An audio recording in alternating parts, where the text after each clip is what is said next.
Alors, gars, j'espère que vous allez bien. Donc, on y va chez Ladoa. It's about everything. On est dans un nouveau mois et aussi le 1er juillet, c'est la fête du Canada. Donc, oui, Happy Canada Days pour vous. Donc, actuellement, cette vidéo, on va pas aller au Canada. On va voyager dans le côté de l'Europe, de la France, pour être plus précis, parce qu'il y a beaucoup il y a un grand événement qui arrive et puis je pense qu'on doit en parler parce que je sens que très peu de gens en parlent ou je vois rapidement les gens en parlent, mais de ce qui vient d'arriver, il y a beaucoup de changements qui risquent d'être faits. Je sais que c'est la partie des élections et dans cette partie des élections, il y a des idées qui commencent à être mises devant et très fermes. Et vous savez quoi? En regardant la France, l'Europe, et je vois l'Europe aussi mobilisée, connaissant le Canada, surtout l'histoire du Québec, ils sont en train de prendre des notes. Ils ont leur petit cahier, ils regardent, ils prennent des notes pour voir comment ça va se faire. Et dans l'enjeu de tout ça, on voit un peu partout mondialement, dans différents, les groupes, les grandes puissances, les pays qui sont les grandes puissances, ils accusent toute l'immigration. Là, maintenant, c'est rendu le point, si ça va pas bien, c'est l'immigration. Et là, les idées sont fortes. C'est vraiment fort.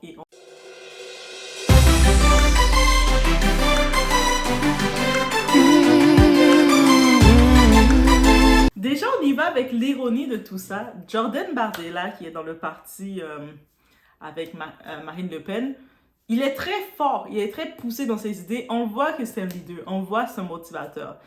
Mais lui, il a vraiment sa première mission. Lui a dit, sa première mission, c'est de supprimer le droit du sol. Le droit du sol, c'est-à-dire que tu es né dans le pays, tu bénéficies des droits du pays. Lui, c'est la première chose qu'il veut faire. Ainsi, en faisant ça, il va pouvoir avoir le contrôle un peu sur tout ce qui se passe, commencer à gérer un peu ce qui se passe au pays et maintenant aller par privilège et tout. Mais lui, c'est son premier mandat. Il a dit, s'il y a autant de désordre parce qu'on ne peut pas, on ne contrôle plus qu'est-ce qu'il y a eu un abus dans le système. En effet, des fois, malheureusement, il y a de l'abus, en effet.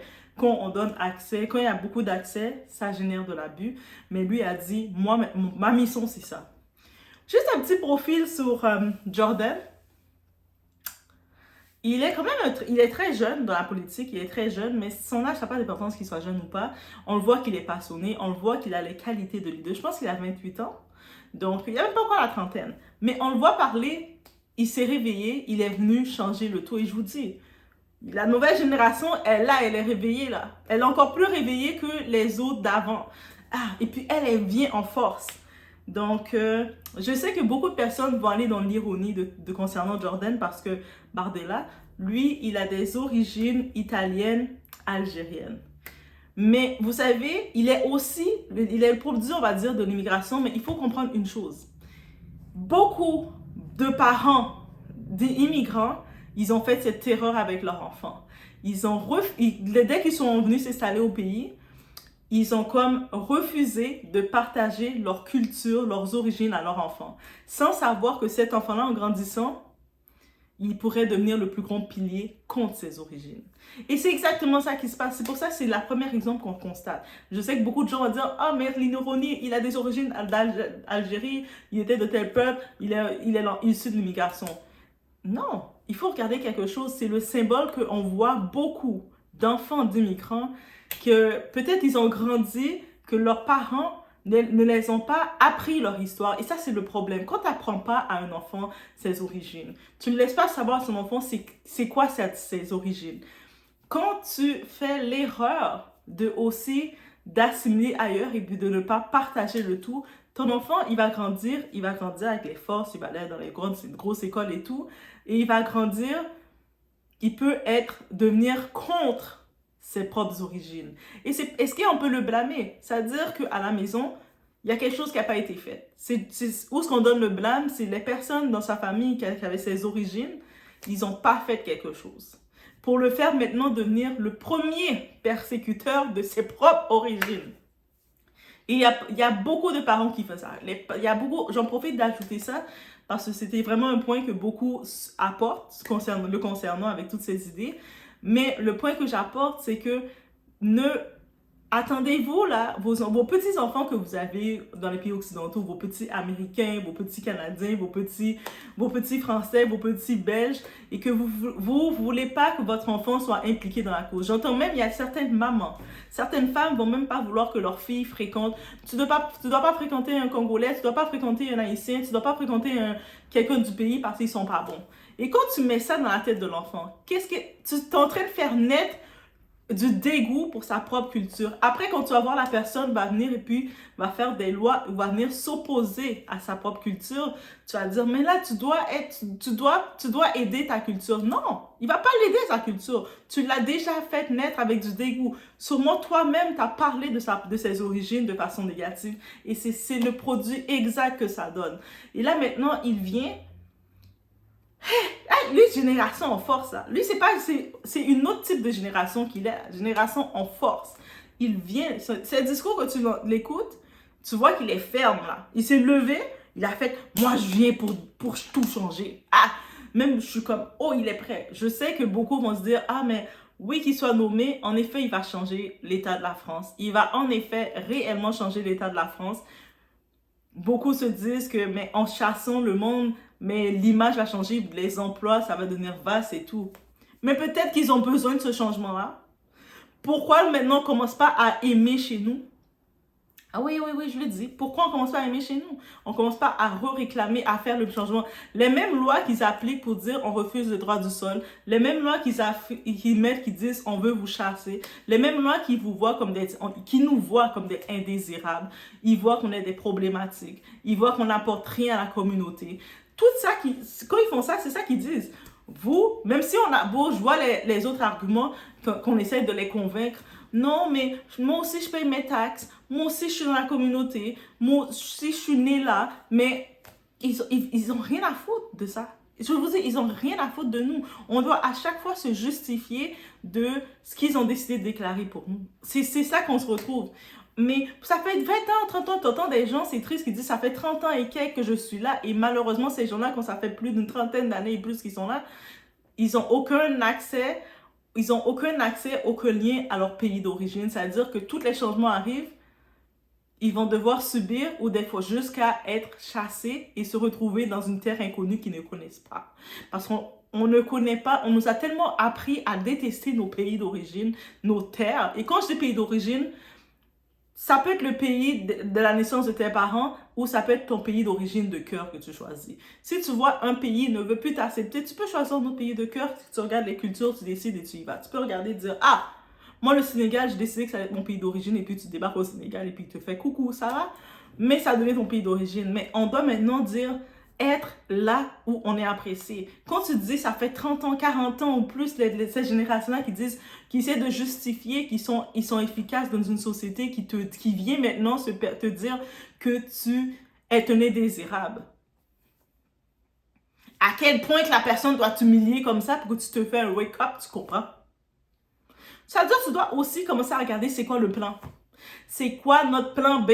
C'est où est-ce qu'on peut commencer à prendre nos ressources? Quand ils vont commencer à voir qu'on agit suite à tout leur discours qu'ils font, et puis les votes ont été faits en majorité, le monde sont allés voter en majorité pour leur parti, pour leur idée soit mis, s'ils commencent à voir que dans les banques, dans les institutions, dans les placements, le monde commence à sortir leur argent.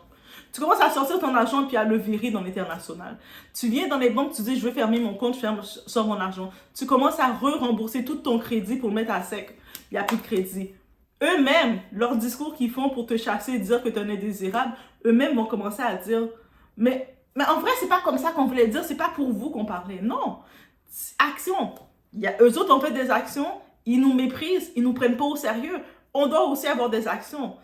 Est-ce que l'action, c'est de rester là où on n'est pas invité? L'action où est-ce qu'on est méprisé? Non, des fois, quand tu es méprisé à la table, tu dois aussi avoir de la dignité et te dire, c'est quoi mon plan B pour dégager de là?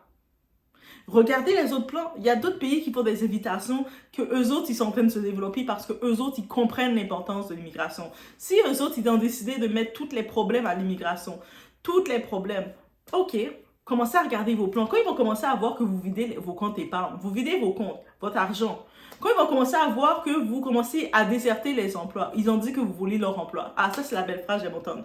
Quand quelqu'un, il dit ça, Ah, les immigrants, ils nous volent tous nos jobs. Mais souvent, quand l'immigrant qui vient d'arriver, il ne parle pas encore la langue, il vient avec son ressource, des fois, il vient comme ça dans le pays, puis il prend les jobs qu'il trouve. Et puis, si c'est l'immigrant qui avait au moins de ressources que toi, qui a volé ta job, c'est que dans la vraie vie, tu n'avais aucune assurance, tu n'avais aucun job. Mais ça, c'est des arguments. Ils nous trouvent toujours des arguments. Même si que tu sois né là, même si tu es venu ici bébé, même si tu as travaillé dans le pays, même si tu as investi dans le pays, tout est investi. Ton argent, ils prennent, à chaque fois que tu reçois ta paye, ils viennent prendre ton argent. Même si tout ça, et puis ils ne te demandent pas la permission, là, ils le prennent. Et tu dois faire ton impôt, et dans ton impôt, ils décident si tu les dois, si tu as fait trop d'argent, tu les dois ou pas. Malgré tout ça, ils sont capables de venir et de ne pas frémir. Ils frémissent pas là. Ils disent, tu es un indésirable, tu as trop de privilèges. Et des fois, tu payes les taxes, tu payes tout, mais on le sait, les travailleurs qui payent les taxes, qui font tout, c'est nous qui avons le moins de privilèges.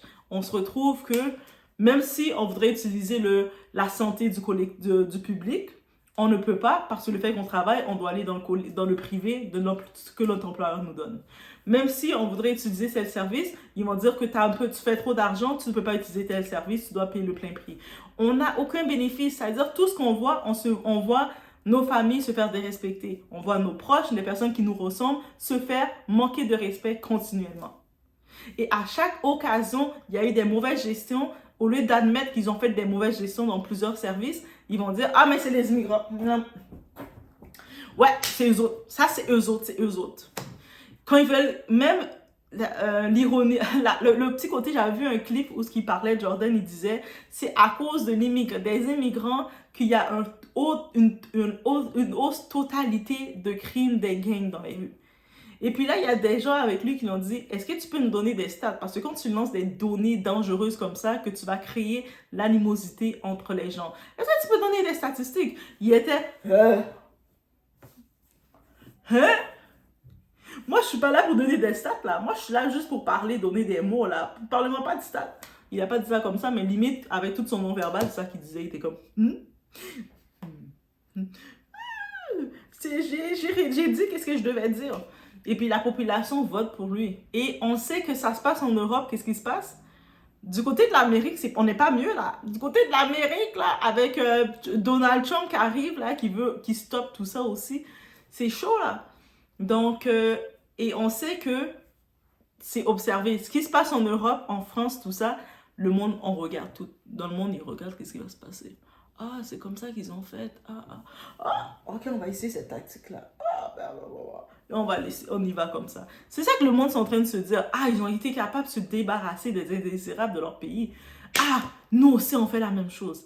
Et il y a beaucoup d'autres pays qui continuent la suite, Donc, est-ce que ça doit nous réveiller? J'espère que oui. Mais j'espère que ça doit nous réveiller à quelque part. Ne venez pas en Europe. Parce que si vous venez en Europe, chez moi, dans ma maison, sans y avoir été invité, d'une part, vous serez raccompagné dans votre pays de départ par les autorités européennes. Et deuxièmement, si vous arrivez sur le sol français, vous n'aurez droit à rien. Jordan Bardella et sa sélectivité mémorielle, qui oublie de dire aux électeurs français que les Européens n'avaient été invités par aucun Africain en Afrique. Mais voyons les réactions que ces propos ont suscité. Il y a Biden, alias Sleepy Joe, qui semble être intéressé par autre chose. Bon, passons. Jordan Bardella, lui, va rajouter une couche de populisme. Il y a des millions de Français, madame, qui nous regardent ce soir et qui ont le sentiment dans d'innombrables quartiers de France d'être devenus des étrangers dans leur propre pays. Donc l'immigration pose une question existentielle, madame. Et de rajouter avec quasiment un trémolo dans la voix Que la démographie du continent africain va doubler d'ici à 2050 pour passer d'1,2 milliard d'habitants à 2,5 milliards d'habitants voudront venir sur le sol européen. Sous-entendu, les projets de voyage sont inscrits dans le code génétique de tous les nouveau-nés africains. Bon, on a compris. La France aux Français et l'Afrique aux Occidentaux. Oups. Je voulais dire aux Africains. Mais le Rassemblement national au pouvoir sera peut-être l'occasion inespérée de pousser les diasporas africaines à rentrer développer leur pays. Côté dirigeants africains, un silence complice salue les mauvais traitements infligés à leurs ressortissants. Main dans la main avec Macron et les autres néocolons, ils ont l'excuse de la bouche pleine pour ne rien dire qui puisse offusquer l'oligarchie. Donc voilà. Et on doit se préparer à des changements. J'ai vu même aussi des titres qui parlaient concernant les HLM. Les HLM, c'est des maisons subventionnées par les contribuables pour les personnes à faible revenu. Donc, dans ce côté-ci, le système d'HLM, je pense que ça serait bon d'avoir des rotations, en effet. Je le dis honnêtement, quand je regarde du côté du Québec, comment ils le font, des fois, il y a des gens qui vont rester près de 20 ans, 30 ans. Ils font des enfants dans les HLM, leurs enfants font des enfants dans le même HLM, leurs petits-enfants font des enfants. Je pense qu'il devrait y avoir des rotations.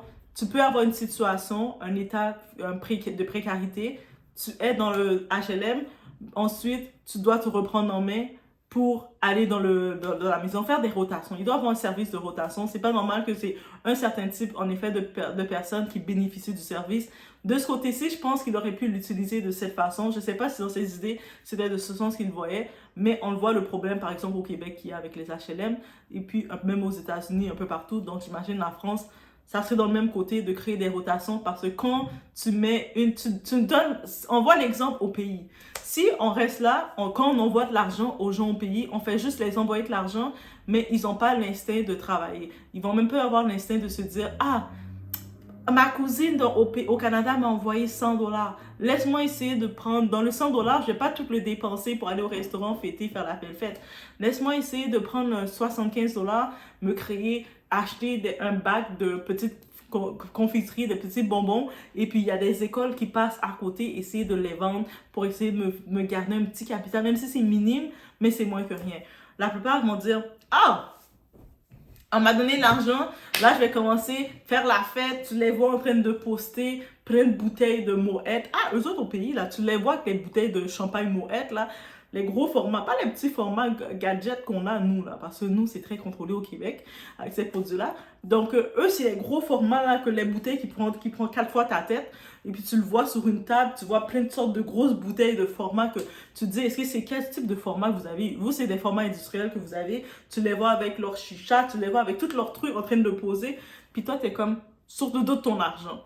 Et puis, quelques temps plus tard, après, tu les entends plus, quelques temps plus tard, cousine! Ça va? Ça, tu peux m'aider? Et puis, ils font rien. C'est ces mêmes gens-là qui veulent même pas essayer d'étudier, faire une petite formation rapide pour trouver quelque chose, qui vont pas essayer de trouver quelque chose parce qu'ils se disent que tu vas les donner de l'argent. Mais quand tu fais ça, le gouvernement, c'est ça qu'ils sont en train de payer. Tu mets quelqu'un pendant des années, il reçoit son chèque, ses allocations, et certaines personnes, certains parents, certaines femmes, c'est devenu un commerce de faire des enfants. On va avoir des femmes qui ont 4, 5, 6 enfants, 5-6 enfants parce qu'elles reçoivent près de 3 000 $ par mois pour leurs enfants. Techniquement, 3 000 et quelques dollars par mois pour avoir une famille nombreuse, c'est très peu. Mais elles, ces femmes-là, ces enfants-là, souvent, sont négligés. C'est ces mêmes enfants-là qu'on les voit traîner dans les rues. Techniquement, ces femmes-là, elles ne travaillent pas parce qu'elles sont avec des grosses familles, elles sont seules, elles sont enregistrées seules, techniquement. Mais elles ont la possibilité de voyager au pays, d'aller régler leurs trucs. On les voit dans les soirées, on les voit toujours bien up-to-date. Puis les enfants, eux autres, sont en train de traîner. Les enfants deviennent des traîneurs. Ils traînent, ils sont pas encadrés. Il n'y a rien du tout pour eux. Et ça, c'est un problème que ça crée. Parce que tu as mis le peuple sédentaire dépendant de tes allocations. Donc, ils veulent plus travailler. Ils se disent... Eux autres, même, ils disent... J'entendais une femme qui disait ça. Elle avait 4 enfants. 4 pères différents, mais ça, c'est un autre schéma.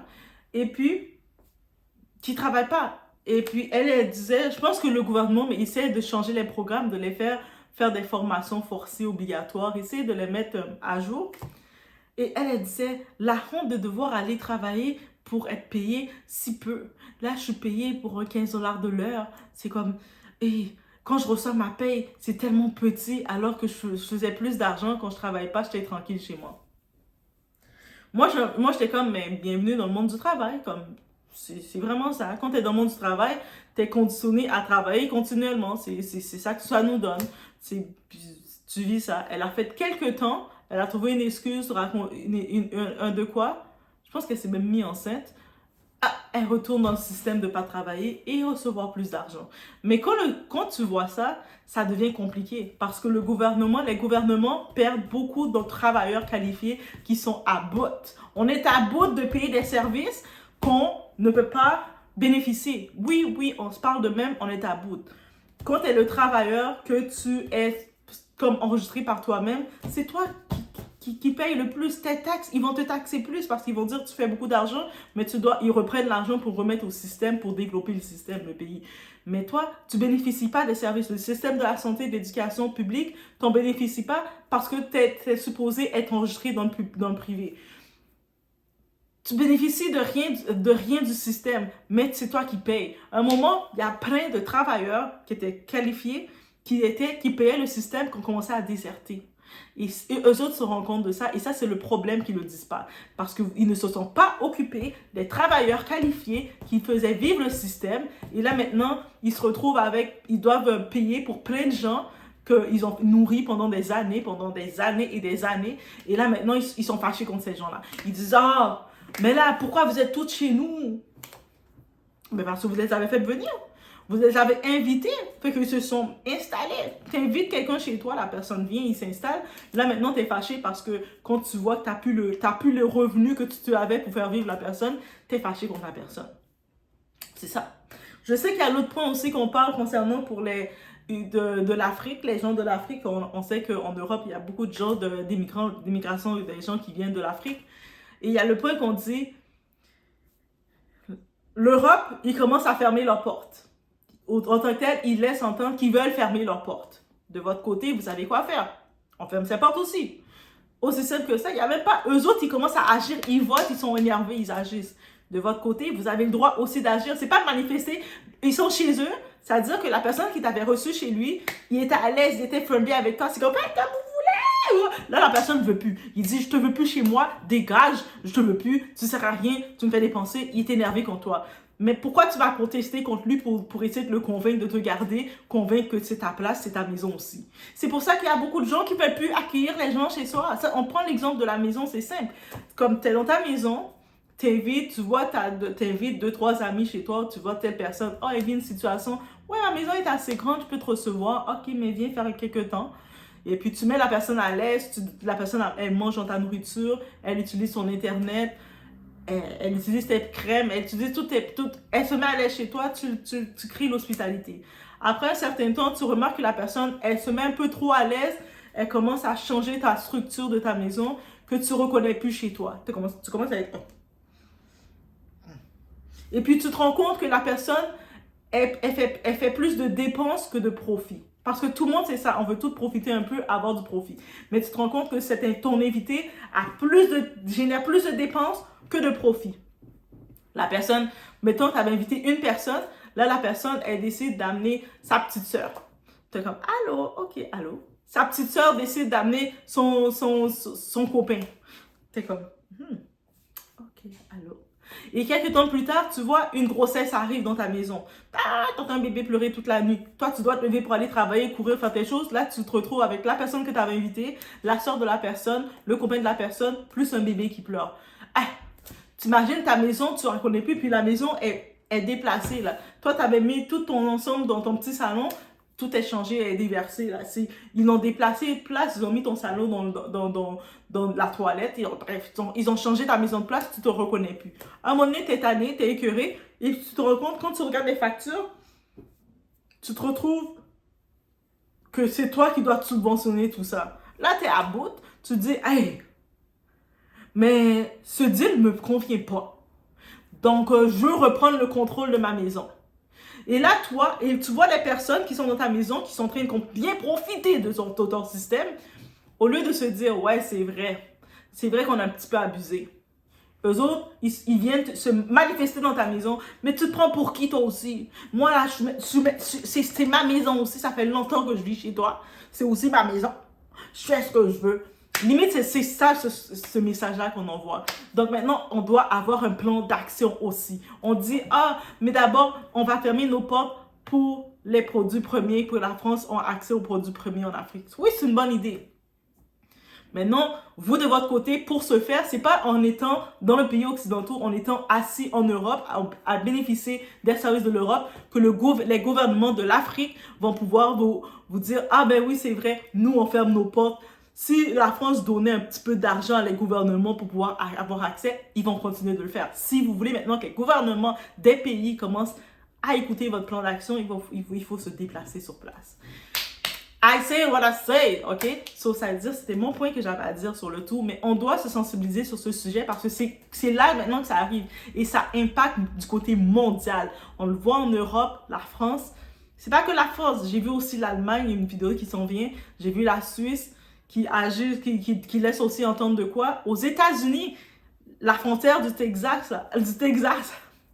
et plusieurs autres États, ils sont aussi zéro. Ils ont mis, on fait une guerre, on est contre l'immigration là. On veut plus d'immigration illégale, on n'en veut plus. On veut contrôler chez nous. C'est en fait que c'est ça qu'ils disent. Au Canada, il y a le tout. Du côté francophone, on sait que le Québec, ils sont les petits bébés de la France. Les autres, ils sont en train de prendre des notes. Ils sont là. Ah, voilà, tu vois nos grands là, la France là. Tu vois, ah, c'est ça qu'ils sont en train de faire là. Donc, on se prépare, mais on doit être sensibilisé. On peut penser à plein de sujets qui viennent, mais on doit penser à ça parce que ça peut impacter de tout. C'est-à-dire, si vous avez vos plans de dire, moi, mon plan, c'est dans 5 ans, c'est de m'acheter telle maison, de faire ci, revois ton plan. Revois ton plan. Maintenant, tu vas te dire où que je vais acheter ma maison. C'est même plus je veux acheter ma maison, c'est où est-ce que je peux acheter ma maison. Si tu commençais à juste dépenser ton argent de façon puérile pour t'amuser, parce que life is beautiful. Oui, life is beautiful. Mais maintenant, commence à prévoir de mettre un compte épargne. Si tu étais là, tu vivais de crédit en crédit, tu vivais de ton crédit en crédit, commence à penser payer ton crédit, diminuer ton crédit pour te libérer, pour te préparer. Parce qu'on ne sait pas derrière cette nouvelle-là qu'est-ce qui va venir, mais il y a beaucoup de choses qui vont venir vous atteindre. Là, ils commencent avec l'immigration. Ils veulent contrôler à nouveau qui rentre chez eux et puis qui ne mérite plus d'être chez eux. Là, c'est ça qu'ils contrôlent.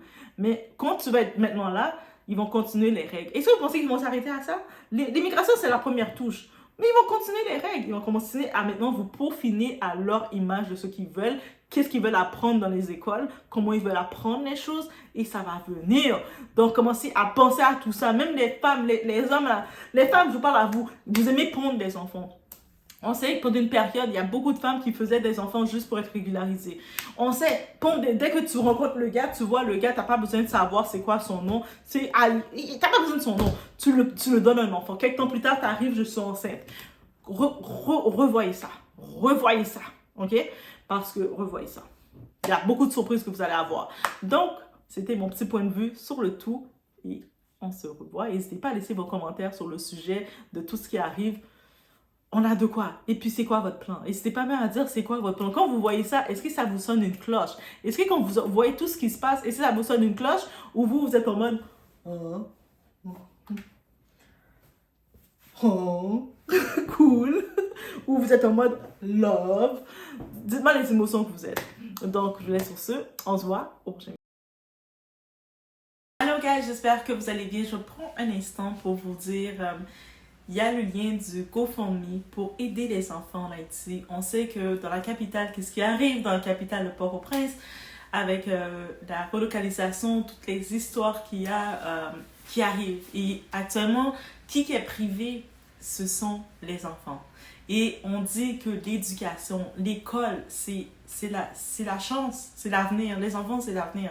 Et donc, cette association, c'est un appel ouvert. Donc, il y a le lien du GoFundMe si vous voulez contribuer justement à ceci en participant, donner un don volontaire. C'est géré par ma soeur Sandra qui est sur place, qui est en Haïti avec son mari qui est aussi docteur. C'est des personnes très activistes et justement, ils font déjà plusieurs actions. Donc, ce n'est pas leurs premières actions. Eux autres, au-delà de réussir, on dit toujours qu'il faut donner au suivant. Quand on est béni, on doit donner, faire des actions pour bénir d'autres.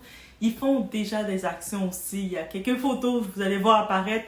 Donc, ils font des actions pour aider les autres. Et donc, c'est pour ça que je tenais à en profiter et à l'ajouter aussi dans ma vidéo ici. Donc, que je supporte la cause. Je supporte complètement cette cause. Parce que je crois à l'action. Je crois que si on veut du changement, on doit agir. Et pour agir, on peut agir à notre distance, à notre capacité. Donc, je vous laisse sur ce. Et laissez-vous aller par votre cœur, par le cœur de vos actions, de qu'est-ce que vous voulez faire.